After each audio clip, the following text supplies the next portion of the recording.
to understand, why can't you relax? What's happening in your minds that's getting you all riled up? What is that? Why? What's happening?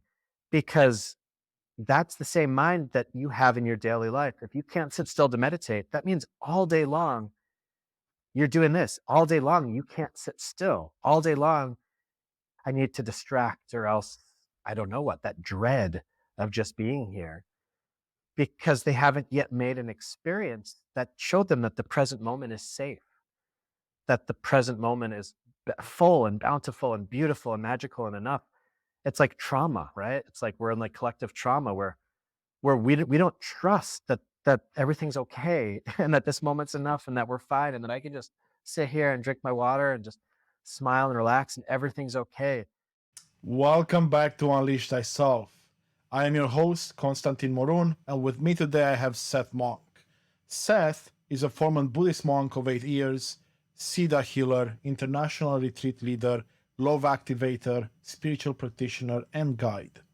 Prepare yourself for a beautiful and unforgettable conversation that's sure to leave a lasting impression.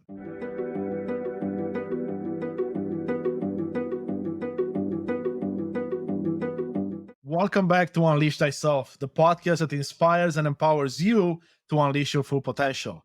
I am thrilled to welcome Seth Monk to the show. Seth, we can't wait to hear more about the experiences and insights that have led you to where you are today and your unleashed moment, the moment you knew you are on your own path to becoming the best version of yourself. Seth, the floor is yours. Thanks so much.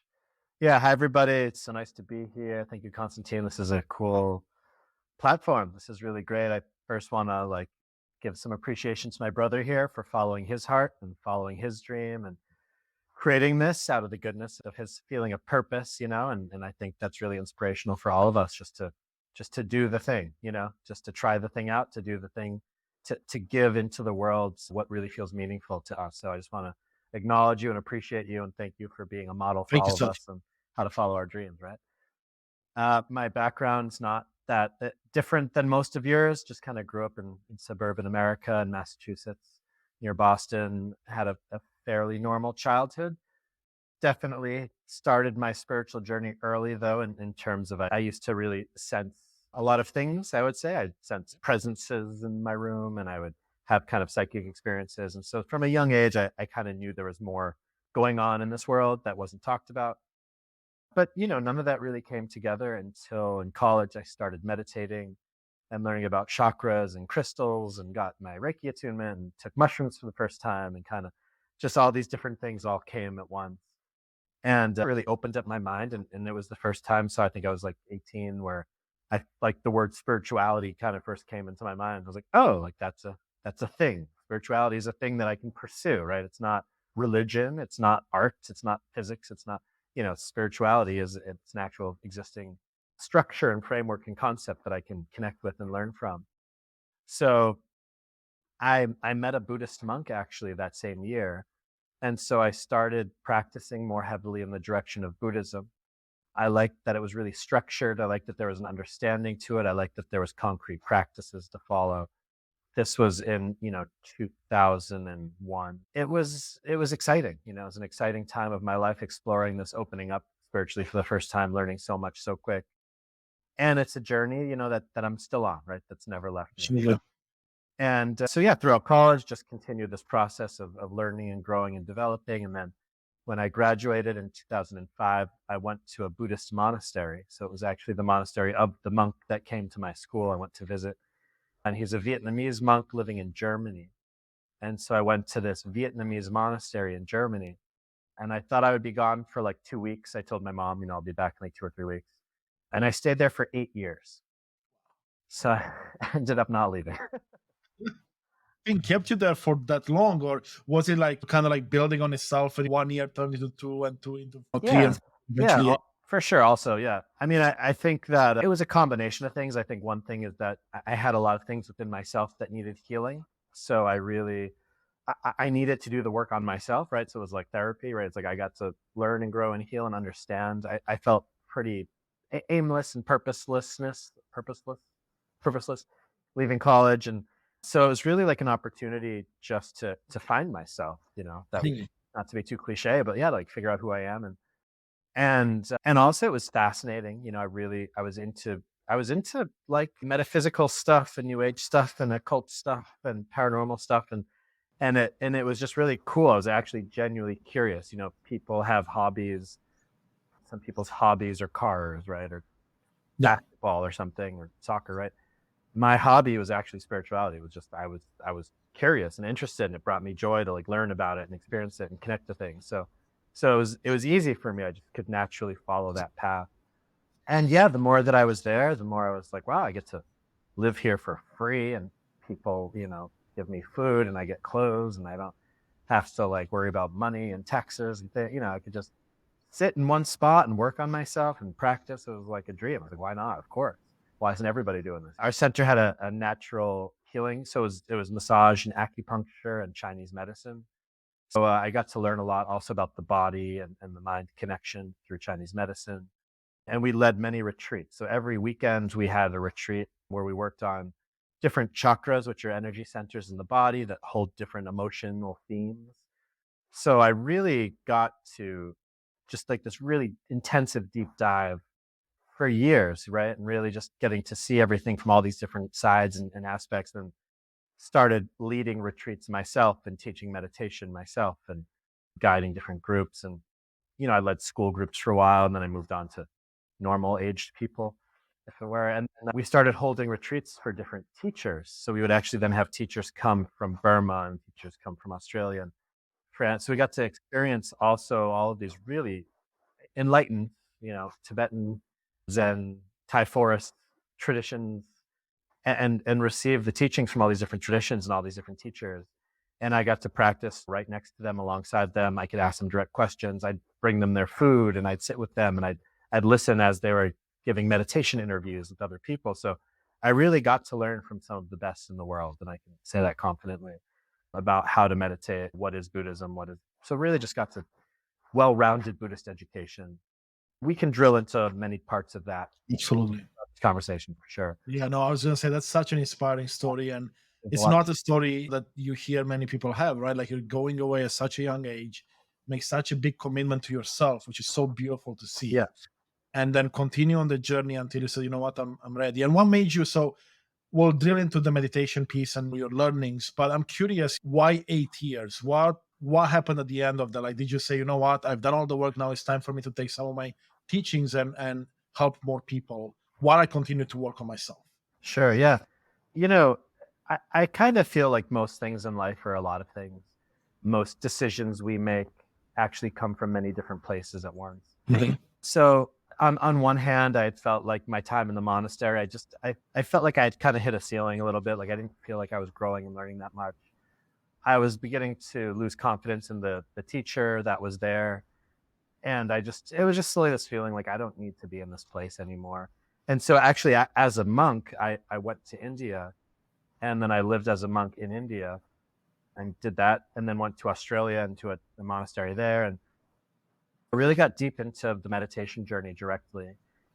And that was like really powerful and beautiful, but I was already kind of like in my mind and heart starting to transition out of the monk phase, I guess I could say. So, I really got these last few really amazing, powerful, intense experiences of what is real meditation. What does it look like? What does it feel like? And I remember just this one time where I was just in this really deep meditation. I was in Australia. I mean, with one of the best, I would say meditation teachers in the world, like this amazing monk Ajahn Brahm. And after the meditation, I'd sit there for hours, 3 hours, and just be in bliss, and everything felt good, and the mind was collapsing in itself, and it was exciting and blissful and powerful. And I remember just getting up from the meditation and just walking and doing my walking meditation. And then it was nighttime, and I looked out in the distance, and we were like up on this hill near Perth, and I could see really far in the distance these lights, this like string of lights in the night. And I knew that those were all homes, right? Way, way, way off in the distance. And I thought about all the people in all those homes. And I knew that in some of those homes right now, there's people that are depressed. In some of those homes, there's people that are probably in abusive relationships. I felt that, some of those homes, there's people that really are suffering a lot. And I'm sitting here smiling, happy, getting my food, just chilling out in the outback. And just living in this bliss. And I looked at, and I just felt that situation. And I said, how can I do this? What is my peace? What is my enlightenment actually bringing to the people out there that need help? And I had this very clear moment where I just kind of felt in my heart that, I don't know, it doesn't feel right. I of course need to love myself and take care of myself and grow and develop myself. And yes, yes, yes. And I have done that and I'm still doing that. But I kind of reached the point where I just felt like I need to be of service in the world. I need to I need to share what I've learned. I need to support others. My path involves being in the world and helping people directly with standing next to them, not meditating off in the distance. So slowly I transitioned out of being a monk and went back to Boston and actually started working in schools. So I was working then with students directly, middle schools and then high schools. And then I started leading things for the teachers, helping the teachers meditate. And then I led retreats, weekend retreats for teachers. And then whole school systems kind of would come and meditate with me. And then I started working at MIT in Boston, which is this really great university. And they had me also teaching to the teachers and the students there. And that was fascinating because I was working in like the high school, and they're saying, we want you to work with the kids who have bad grades. They're saying, come and work with the kids who are kind of failing out of their classes. You know, we worry about them. They're troubled, right? The troubled kids. And I was like, okay. And then I go to MIT and they said, hey, we're having a problem. There's kids that are killing themselves or committing suicide. There's too much stress. Can you help them? And I was like, but in the high school, those are the kids that are getting the straight A's. Those are the best kids in class. And in the schools, they're saying, no, those kids are fine. Deal with the kids getting bad grades. But then I follow the path of the top of the top of the top kids, and they're also struggling and they're also committing suicide. And I said, okay, it's everywhere. It's not just the bad kids. It's not just the ones that look like they're struggling. Everybody is struggling. Everybody. Doesn't matter. Sometimes even the most successful people are the ones struggling the most because of the pressure. You can't tell. You never know. You can't judge from the outside. This needs to be done everywhere. So I started teaching a lot of meditation around Boston, different communities, different yoga studios, through different towns. I worked with towns directly and started teaching. And I also, when I was in India, I learned a form of energy healing called Siddha healing, Siddha. It's not very well known. And so another thing that I did on the side was my weekend gig was that I would sit in yoga studios and there'd be people laying down on the floor and I'd channel energy at them for an hour and create almost like psychedelic spiritual experiences for everyone. It was really fun. It was also exciting and cool. And I did that for about 5 years and had like the following. It was great. It was a lot of fun. But eventually I just felt, why am I even in Boston? It's because it's where I'm from. I was born there. My mom was still there. And eventually I had this feeling like I'm not here because I want to be here. I'm here by default almost. So I actually left and I moved to California. I had some journeying, Northern California, down to Tulum, kind of moved around a bit. And currently I'm in LA, found myself in Los Angeles. While here, I started working at like a treatment center and working with people who were like residential inpatients that had depression, anxiety, traumas, different things. And that was a fascinating journey of seeing how clinically people are treated. I learned it spiritually, and now I'm like, okay, how did they do it clinically? And what does therapy and therapists look like? And what's that setting? And I learned a lot from doing that. And simultaneously, I saw the limitations and I saw the, yeah, it was still just kind of like Western mythologies. It was still just one way of doing things. And there's, a whole other, there's so many actually. Every culture actually has many different ways of healing and growing and working with people. So I saw both, right? I saw the benefits of that. And I also saw that there's just a lot of weakness to that structure. And so I'm not working there anymore. And currently, actually, my schedule is fairly free. So at this moment, I've kind of stepped away from a lot of things. I teach meditation in a few places, and I'm leading a retreat to India. We're leaving actually in like 7 days. So I'm about to lead a group to India for 2 weeks and connecting them to spiritual places. And that's something I like doing, show people the things that I've seen right now. So, you know, bringing people on like parts of my journey. It's beautiful for me to share those things that I got to experience, but also to just watch them light up and just see India work its magic on everyone. And its magic can be difficult magic or it can be magical magic. It goes both ways. That's kind of where you find me today. This is where I am. What a story, Seth. Thank you, thank you, thank you, thank you. So many questions, but I would like to go back to the beginning. You're talking about that early on in life you started your spiritual journey, and then you met a monk, which essentially set you on this path, and then you started meditation. How young were you when you first discovered meditation?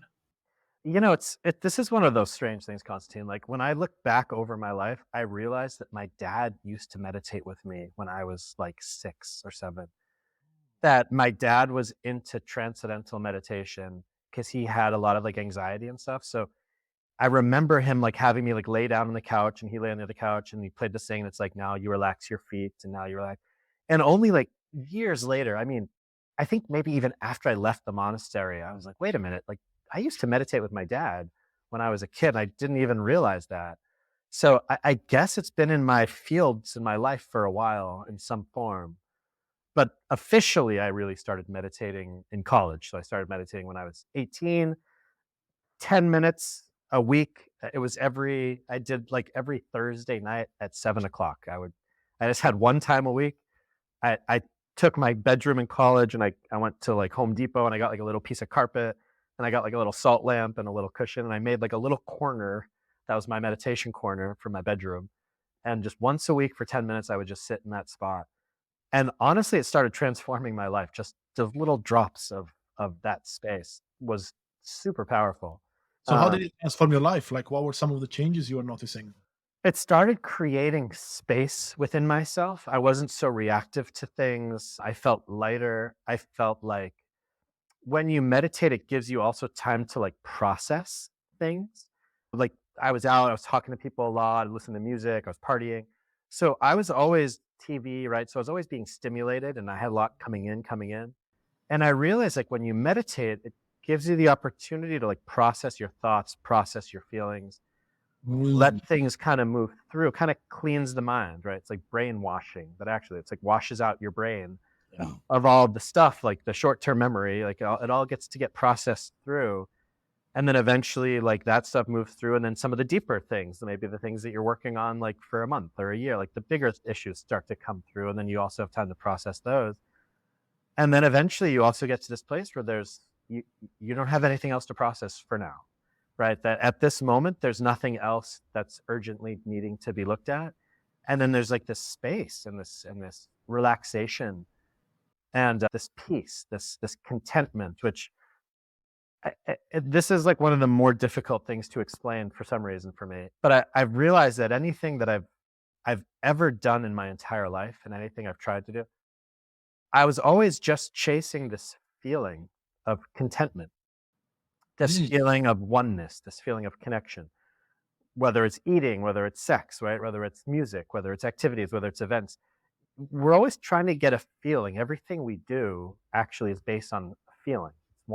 It's wanting to get a feeling or wanting to not have a feeling that we already have.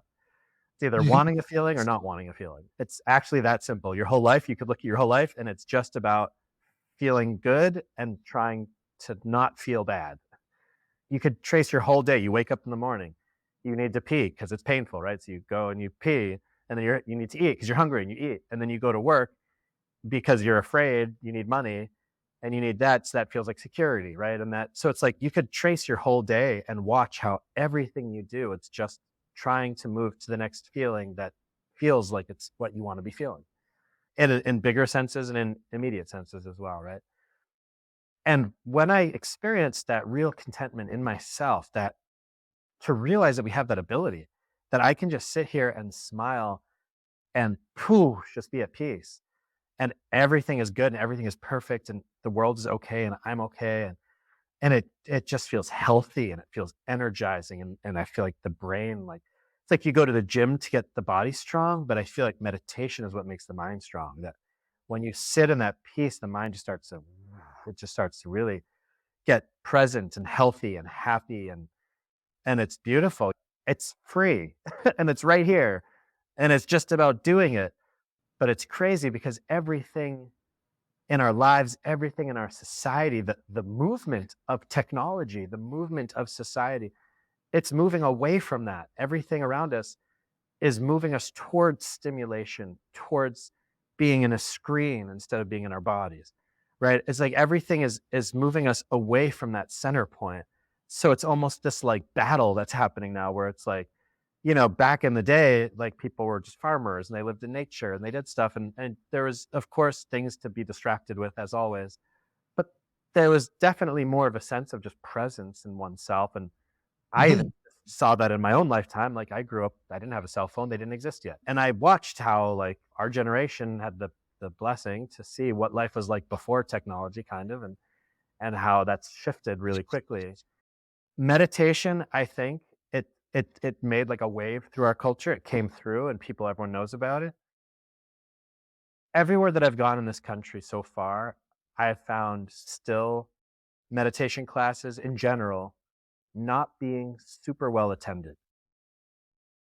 I am asked to teach meditation in schools and universities and in companies, but they don't want to pay that much for it. That meditation, although it's like the answer to so much of what's happening right now, there's still, it's still, I feel not quite right. That it's still relatively new. People are still checking to see how effective is it? Is it a fad? Is it going to go? Is it going to stay? There's now a lot of scientific studies that say, yes, meditation can be as effective as medication for working with pain, can be as effective as medication for working with anxiety and depression, that meditation can do a lot of things that actually our medical system does if one were to learn how to do it and take the time. But again, because our society is so geared externally, we in ourselves feel empty. We in ourselves feel empty and lost and irritable. This like base level irritation, which is why you pick up your phone in the morning, which is why you do things. You just feel this irritation that makes you have to do a thing. To meditate, you have to go through that feeling. You have to sit with things that are not comfortable to sit with.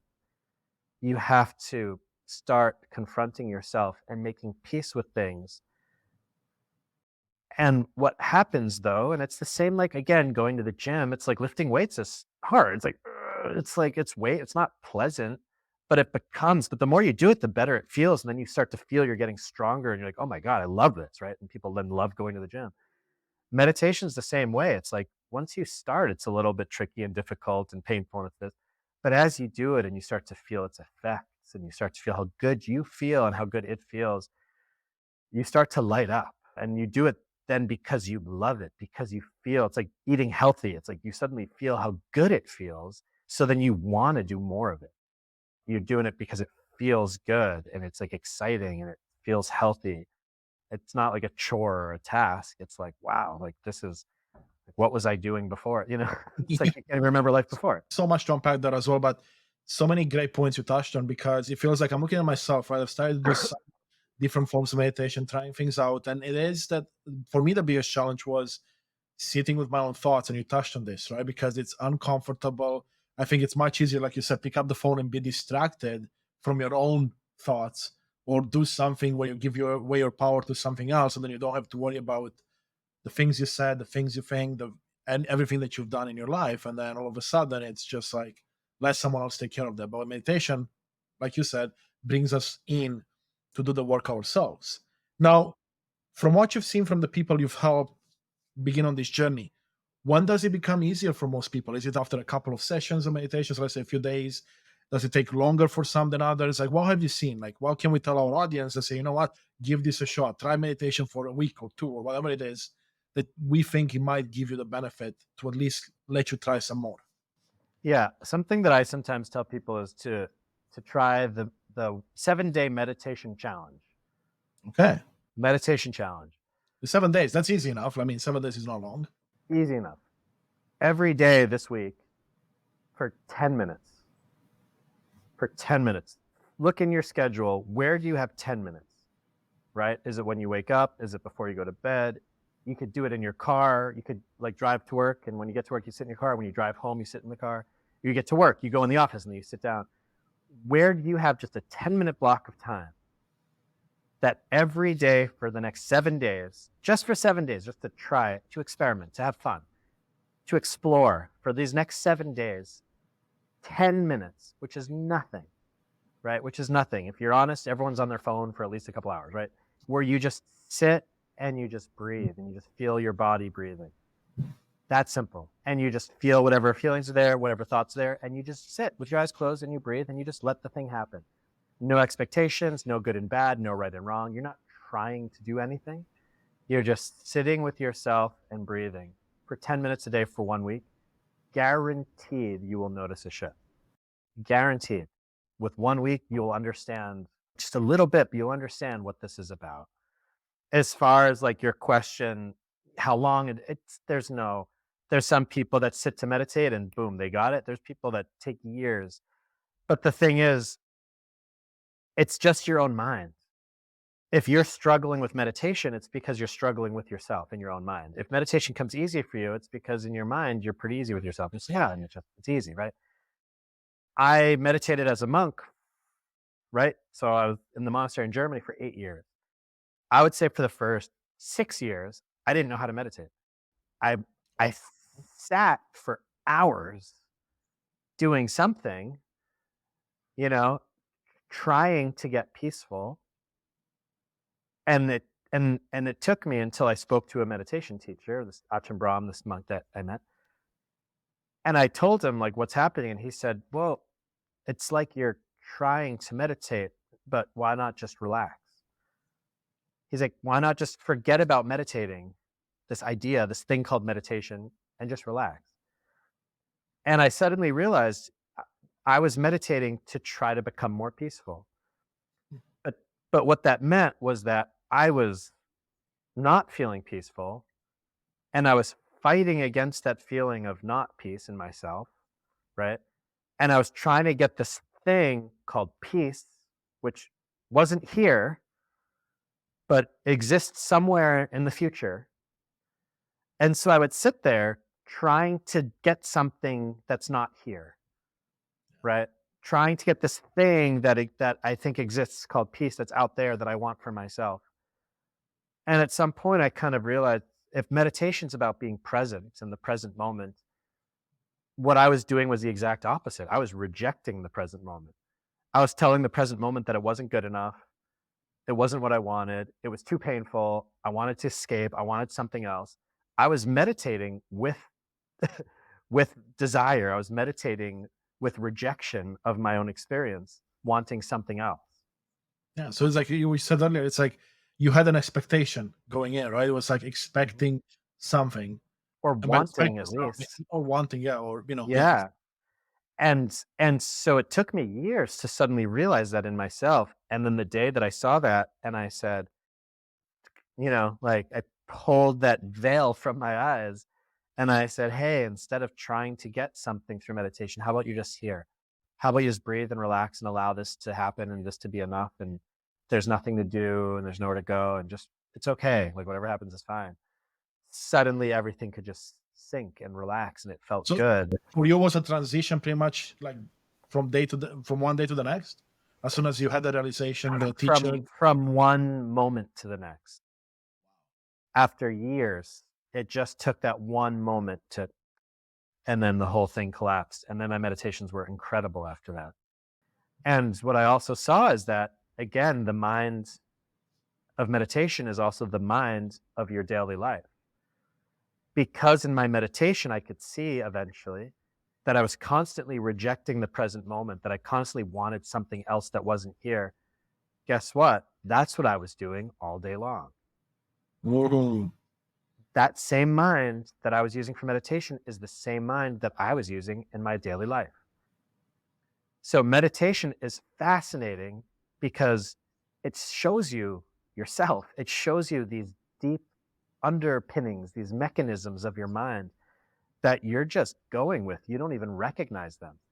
Like in cartoons, there's like the angel and the demon on like the shoulder and they're talking and they're fighting and the character's like, oh, that's real. We have these voices that we call our thoughts, and they think in our head, and we nod along, and we believe them, and we think that our thoughts are us, and we do what they say. or don't do what they say, and we don't like the things they tell us not to like, and we never realize, like, whoa, like, I don't have to believe all of my thoughts. Like, I don't even agree with most of my thoughts. Like, that doesn't represent me and who I am. Like, both of these guys, get off of here. Like, this doesn't, you know? And it's just that the more you meditate, the more you start to peel away these subtle levels of perception, and you start to see how you've been stuck, and you start to see your own the way that you've been hurting yourself and others, and you haven't even realized it. You see your own ignorance, we say in Buddhism. And so meditation, far being just as people think, it's like this process where I'm going to sit and relax and that's it. And a lot of people tell me they can't meditate and they're bad at meditating, so they don't even try. Most people feel meditation is intimidating for them. I'm seeing more and more. It feels scary and intimidating. And they're like, I can't do it. I'd rather go to a sound bath, rather go to yoga, I'd rather drink some wine, I'd rather do something else, watch Netflix, right? It's intimidating because they sit and they can't relax, and they don't realize that that's part of the journey. To understand, why can't you relax? What's happening in your mind that's getting you all riled up? What is that? Why? What's happening? Because that's the same mind that you have in your daily life. If you can't sit still to meditate, that means all day long you're doing this. All day long you can't sit still. All day long I need to distract, or else I don't know what, that dread of just being here, because they haven't yet made an experience that showed them that the present moment is safe, that the present moment is full and bountiful and beautiful and magical and enough.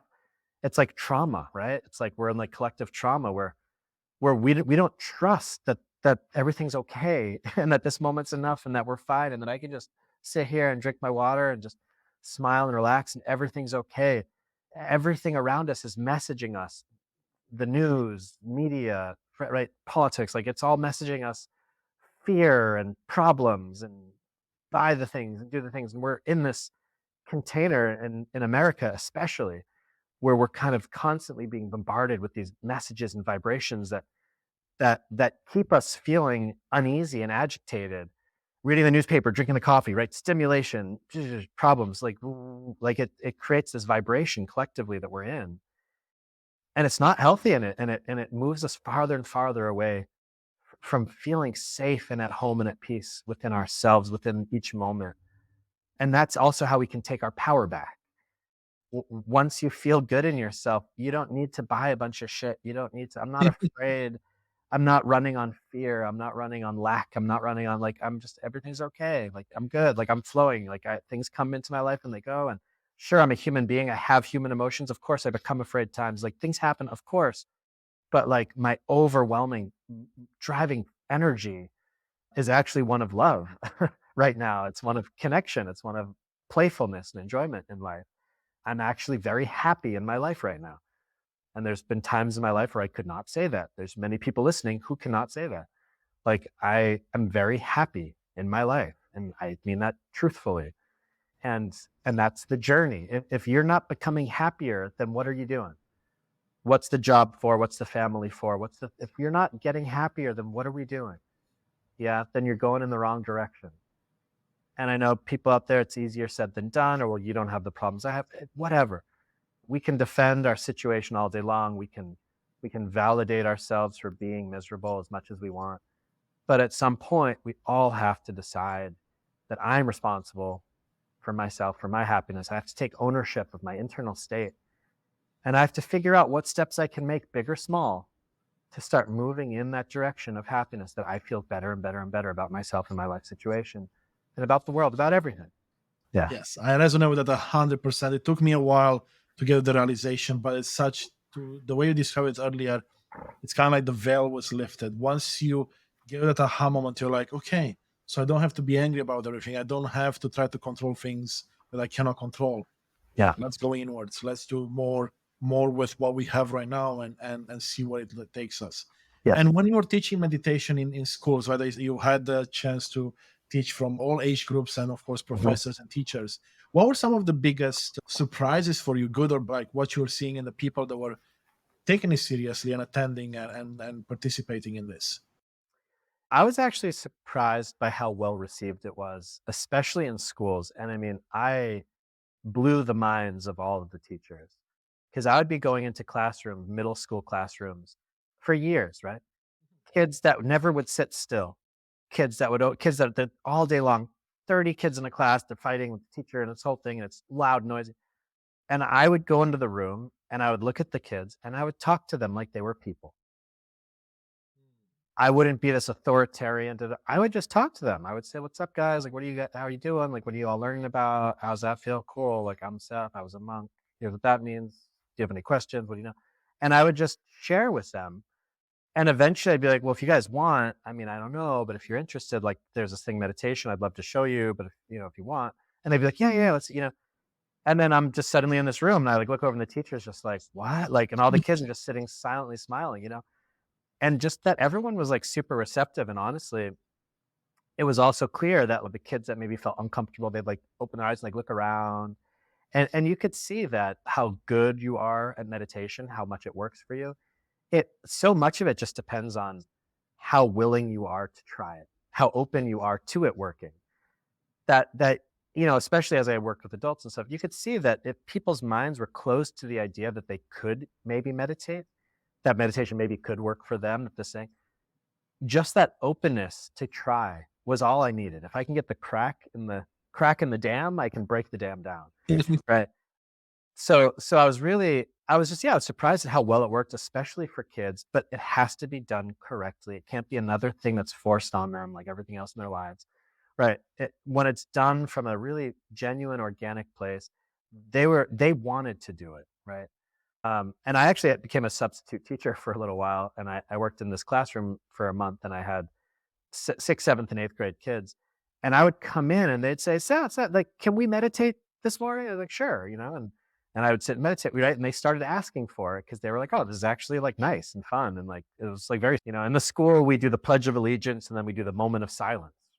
And I was like, this is the real moment of silence, right? It's like every school should have an actual moment of silence, which isn't just 2 seconds of whatever, but it should be like a 5-minute thing at the beginning of every day where they just sit and breathe and just become present with themselves. And I could even see the difference in how the kids behaved all class if they took that 10 minutes at the beginning. So I really saw a lot of places in American culture that meditation could fit, whether it was in the school, whether it was in the office, whether it was in the hospitals. I've been to all the different layers and levels, and it fits everywhere in those places, but it all comes down to the willingness. It comes down to, are people open to it working for them? And also, are people willing to dedicate time and resources to it? And that's the thing that I see that there is still kind of this like back and forth struggle with that's still not yet fully. People know now, I think everyone knows that meditation is good for them. But like, how many people meditate? Like, not many. Still not that many. It's very, very, very, very small amount of people. So I know, right? I don't even think or believe. I know that meditation works for everybody. Everybody can benefit in some way from doing meditation or meditative practices. Everyone's going to have a different way in. It's going to look different for a lot of people. But I've sat with thousands of people, and I can say that thousands of people, meditated with them, taught them, all ages, from literal like 5-year-olds, 4-year-olds, 3-year-olds, like little kids, a group of little kids, to working in senior centers and working with 80, 90-year-olds.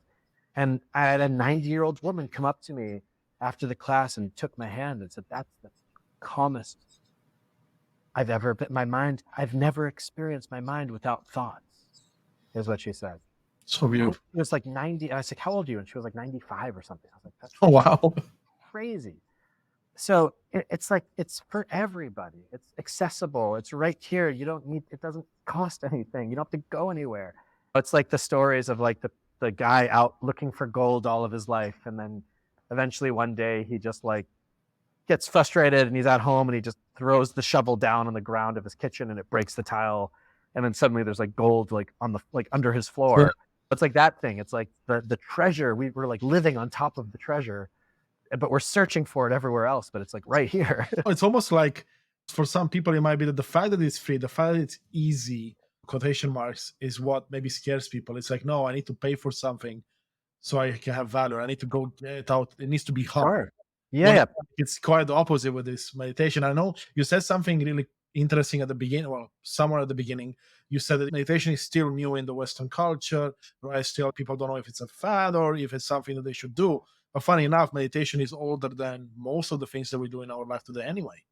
Yeah. We just don't want to necessarily accept that or see it for what it is, which is Right. what you said: do nothing, be in peace, allow your thoughts to go in and out, and practice it. Now, do you say, like, so right now for you, after leaving the monastery, I'm assuming you meditate every day.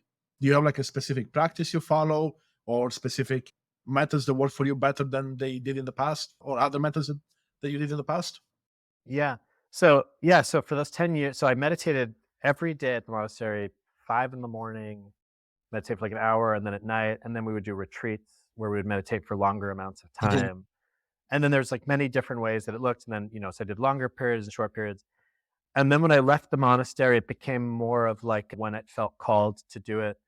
So I kind of like let go of like that rigidity of like wake up at 5 and do the like, I was like that doesn't actually work for me. Like that's not the kind of person that I am.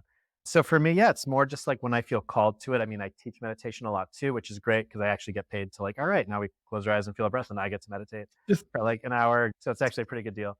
And then also I just see like that I've integrated it into my mind in a way that throughout the day, like really just throughout the day and almost every interaction I have, a lot of situations within the situation already just be listening and processing and like doing that process, like not needing to wash my car when it's fully dirty. It's cool because I really feel that it's really integrated into my mind and into my way of being. When I meditate, I can go very deep very quickly. And I can also guide other people deep really quickly. I figured out the languaging, I figured out the structure, I figured out like over a lot of time and experience, like what people need to just get there right away. And yeah, I mean, my days are just very different. I'm one of those people where I'm not like a routine kind of guy. I have like a schedule. I have lots of like meetings or appointments or I hang out or whatever I'm doing.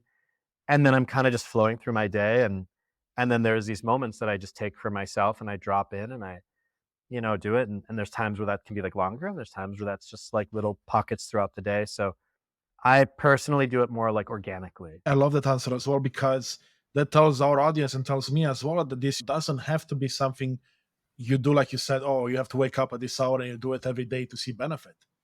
No. Once you practice it enough, you can make it what you want out of it, right? Like whatever works for you personally is what you make of it. And if it's every other day, like you said, or like whenever you hear the calling, perfect. And I really like Yeah. that message. Yeah, and it's like anything, you take what you want from it, and, of course, at the beginning, practicing it more and more and more is how you're gonna learn it, Yes. right? It's like if you're learning piano, you can't just touch a piano every now and then, you have to take lessons, but then once you know how to play, you can just sit down at a piano after a month of not touching it, and you can already play, you know how to play, right? So it's one of those things, once you learn how to do it, it becomes easier. I can also say all of the highest Buddhist meditation masters that I know, it's not like they don't need to meditate anymore because they've already done it and they figured it out. They're the ones that meditate the most. Yes. It's the opposite, It's like when I'm with them, they're meditating most of the day. Like they're going deeper and deeper and deeper and deeper because they're on a mission. They're going in. And what's their mission, would you say? Like, why do you find that they need to meditate as much as they do, despite being the best at it in the world? Well, like I said, it's just so blissful and pleasurable. It's actually like what else is like that's the what else would you want to do, right? If you could just Okay, if yeah. you could press a button and just feel infinite bliss, I'd go to that button. So it's healthy, but also there's a lot of realizations that come from it that really the mind also really activates in a lot of really interesting ways. Yeah, there's so much I can say about it, but you really start to just see the structure of reality, the structure of the mind that they're still learning as well. Like as you're meditating, you're still processing and learning. But honestly, even if we go back to Buddhism, the Buddha, it talks about the Buddha going and sitting upright and closing his eyes and it's not like, now that I'm enlightened, I never have to sit anymore. It's almost like no, it's like that once you're enlightened, that's like your preferred state because you get to withdraw from all of your senses. You're not outward in the world anymore. You're inside of yourself and you're connecting to the bliss of the mind. They call it calm abiding, because it's like, what if instead of scrolling through our phones or watching TV or having to like, I don't know, do a lot of the things that we do. What if you could really just sit and smile and breathe and relax and almost like regenerate yourself, right? Like in movies, you see they have like regeneration chambers, like sci-fi movies, right? You go inside and you press a button and it's like when you get like healed and you get refreshed. What if we actually had like a regeneration mechanism in us? And so like when you've done the things you can do, you can just sit and relax and then it just clears things out and harmonizes your whole system energetically. It's the same like going to the gym. It's like if there's a guy and he's a professional bodybuilder, you're going to see him at the gym a lot. If you see a guy that's a professional monk, he's going to be in the meditation hall a lot. Like Exactly. that's the thing that they do. So you touched on enlightenment. What does it look like to you and what you've seen so far? Like I mean, we talked obviously about meditation and being in blissfulness. We covered that, but is there more to it that you'd like to add? Yeah, I mean, enlightenment. It's kind of one of those things. Like, I don't like talking about it because I'm not enlightened in that sense. In the like, I wouldn't call myself. I'm enlightened in the sense that like I've learned a lot. I'm enlightened on certain topics and certain aspects of reality, but I'm not completely free of this realm. I can't float. I can't do whatever. So yeah, so for me to talk about that, I'm talking with my own illusions and my own delusion and my own story, and not from a place of knowing. So I generally don't talk about that, but I can also see the the path, right? I can see where I was at the beginning, and I can see where I was in the middle. I can see where I am now. And when you can see points moving in a direction, you can kind of follow along and see the direction it's going. So I can get a sense for what enlightenment's about. Yes. Let's say it that way, right? No, And I love that because you're confirming something that most of us know deep down, but maybe don't want to always accept the idea that you never stop learning, you never stop growing, you never stop moving towards your destination, right? Like you can never get to a point and say, you know what, I've got this point now, I'm fully enlightened, I've done all the work, now it's just time to do nothing. Because well, in Buddhism, there is a full enlightenment. There is a point you get to where the work is done. This is what they say. There is a point, and there are teachers on earth right now that have reached that their students acknowledge that they're there, that they are there, that there's certain indicators. I'm not going to get into all of it, but yeah, of course, of course. but there is a point where you get to where at least that part of the work is done, But for right? most of us, it's not the case, right? It's like For for us, most of us, yeah, correct. For most of us, it's enough to move towards it. yes. Yeah. And if you're moving towards love, if you're moving towards compassion, towards kindness, towards gentleness, towards lightness, if you're feeling more and more buoyant, right? This is the direction to move in, right? That you feel more connected to positivity in yourself.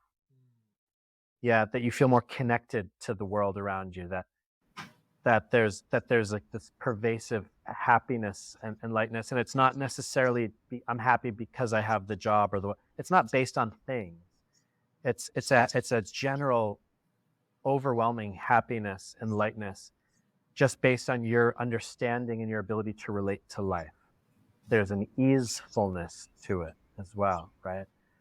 And then also something that I've just my own reflections, which I didn't come to from like a Buddhist trajectory, but I think it probably all mixes together and meets. Is I actually have an audiobook that I wrote and then spoke into my phone and posted on Spotify, and it's called "What If Everything Belonged." So it's 44 minutes long. You could listen to it like in a car ride. So if you want to, anyone listening wants to hear that book, I think it's like brilliant downloads that came through, right? But kind of the point of it, the book, was that I had this realization. It was like, look, if I were to zoom out, right? If I were to telescope, if I were to zoom outwards from the Earth and zoom out more and more and more, and there's the Milky Way galaxy, and then there's the universe, right? And you zoom out as far as you can zoom, everything you see would just be called the universe. Okay? So that's all universe. Everything in front of me is the universe. So if I zoom now back into Seth sitting here, that means, okay, Seth is the universe. The headphones are the universe. The thoughts are the universe. The sun is the universe. My consciousness is the universe. You are the universe. My computer is the universe. Everything is universe. Okay? So if you think about like the ocean, right? And there's waves on the ocean. All of those waves look different. They're all individual things, right? This wave looks this way, this wave looks that way, this wave is like that. But they're all just ocean. They're all just water. They all taste the same, all just salt water. It's all the same thing. It's all the same stuff, just these different appearances. If all waves are just water, they're just ocean, all of us, we're just universe. It's all just this vibration. It's all the same stuff. We're all made of the same thing. Everything that you could possibly ever experience is still just the universe. So if that's true, that means that what reality is, what truth is unity. Truth is connection. Truth is oneness with an appearance of separateness. The waves appear to be separate, but they're not separate, but they appear to be separate. They appear to be their own thing, but they're just the water is doing this. We are just the universe doing this. Okay? So if this is all one, if this is all connected, if this is all the same thing, why do we experience ourselves as being separate? If connection and unity and oneness is truth, and we experience separation, I am Seth and I'm me and I'm here and I'm separate than you and different and I'm its own thing. That means I'm experiencing illusion or delusion. And if you think about even like for me, like I don't even know why, because but even like in the Bible, like eating the apple, like getting kicked out of the garden, it's like at some point, we have this moment where somehow I don't know how that happens, but we almost forgot. The wave forgot that it was the ocean, and it thought it was this wave, this big self-important wave, but it's just the ocean. It came out of everything. It's going to go back into everything. So if we are one, if this is oneness, and oneness is truth, unity is truth, but we experience ourselves as being separate, that means we're only experiencing ever in our entire lives, we're only experiencing illusion or delusion, which means that the spiritual path can only be about one thing. The spiritual path is the movement from the experience of separateness to the experience of oneness. Wow. That's it. That's it. That's amazing. Wow, that's so deep. It's beautiful, and I can't find the thing to disagree with you there, because now that I think about it, I've never seen it or heard it said that way. But it's so beautiful. Yeah. And so that's it. So if you're moving towards an experience of connection, of unity, of oneness, and that's why things like love, kindness, compassion, sympathy, empathy, altruism, these actually, if you love somebody, the line between me and you, if I love you, I suddenly feel connected to you. Yes. It creates like a oneness between us. So feelings that feel good, like love, actually bring us towards truth, because oneness and love feel similar. So they're both true. Feelings like anger, resentment, hatred, loss, despair, those feelings all are painful, and they talk about separation, which we now know is fake. So our actual nervous system already knows this, that things that move us towards oneness feel good. Things that move us towards separation, illusion, feel painful. You could listen to your own body. Your own inbuilt nervous system is telling you, go that way, not that way. That's true. That's not true. It's already programmed into us to move towards the things that feel good or the things that feel connective. Yeah. So if I understand this correctly, then really the answer is pretty simple. Do more things that feel good. So be kinder, show more love, show more empathy. And then you get closer to exactly what you just said, right? To the oneness and to more of those things coming into your life, because now you're aligned with them. And the Buddha said there's 4 categories, right? There's things that are painful now and painful later.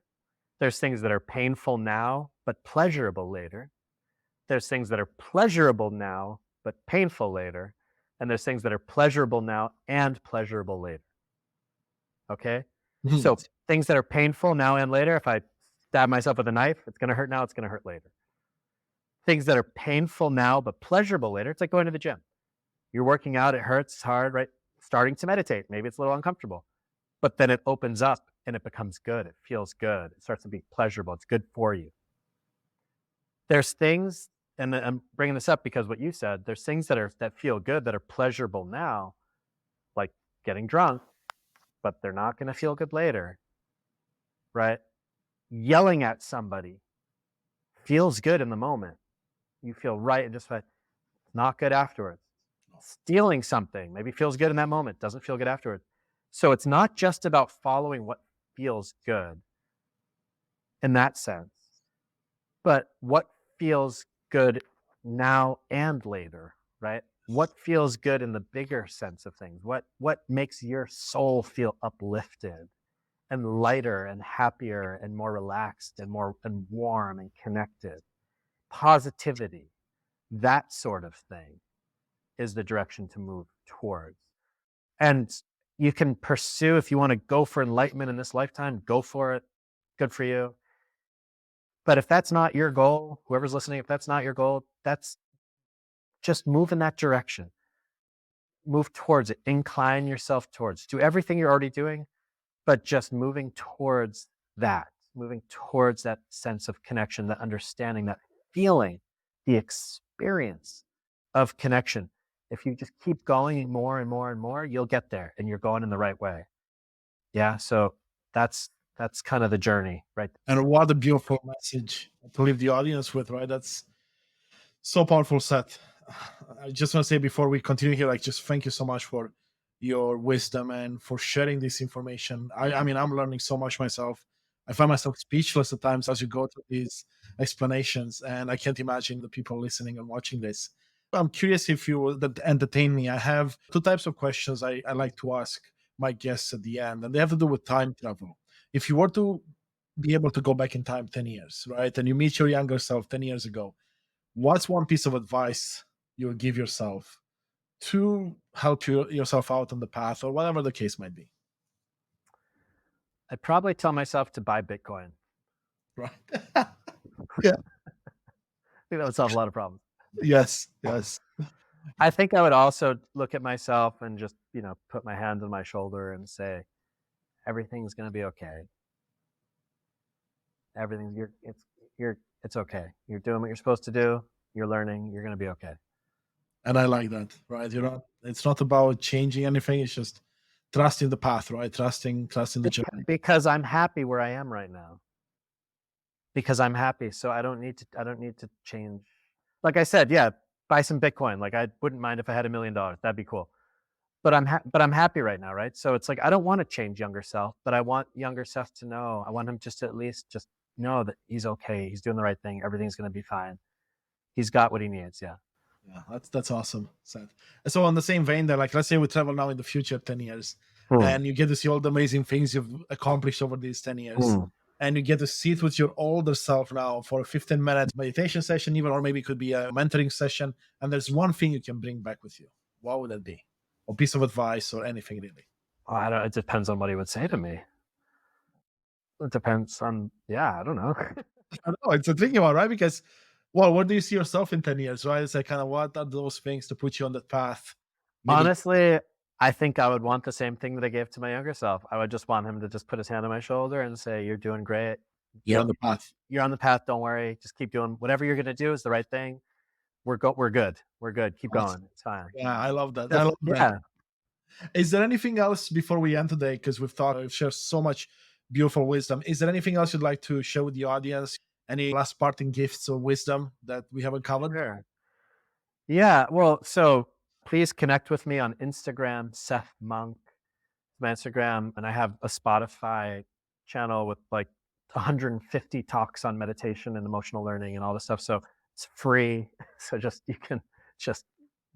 it's out there. So please listen to it and just receive, And on Spotify, it's under your name as well, right? Spotify, Seth Monk Meditation, I think it is. Yeah. And then, and honestly, I mean, I don't even know who's listening to this. I don't know what you guys are interested in, how much of this you found useful or helpful or how it speaks to you. But, at the end of the day, everyone's on their own journey. We are all perfect. We are all here with our own lessons. We are all here to help heal things from the past and our own lineages. You're exactly where you're supposed to be. So just take a moment, whoever you are, and just understand, as messed up as your life might seem in whatever way, trust that you're exactly where you're supposed to be because that's where you are. And you are a unique expression. Every wave in the ocean looks different. You're built how you're built to look for whatever reason. You're created how you're supposed to be created. And it's all perfect. It is that way. So we don't need to fight against ourselves. We don't need to fight against who and how we are. Instead, it's about how can I love myself? How can I work with myself? What is my special gift to bring to this world? What is the special wisdom that I have because I'm different? Because I see the world in just this different way, because I've had just these different sets of experiences. How can I serve? What can I give? And if everybody on the earth had that little thought process, just said, what is it that is what is the thing that I have to give? What is the best quality thing that I can give to this planet, to other people? My God, imagine what this world would look like if everyone just gave, just didn't do anything differently in their whole lives, but just gave a little bit more of their magic to everyone around them. This place would be exploding with beauty. Wow, Yeah. wouldn't it be something? That's such an amazing message, Seth. Wow, gave me goosebumps. Amazing, amazing. Thank you so much. I cannot thank you enough. And as I said, I've learned a lot. The audience is going to learn a whole lot as well. Thank you, thank you, thank you. And Yeah. until next time, thank you. Cool. Thank you. Thank you so much for being with us today. To find out more amazing content and episodes, please visit unleashthyself.com, or you can find us on social media.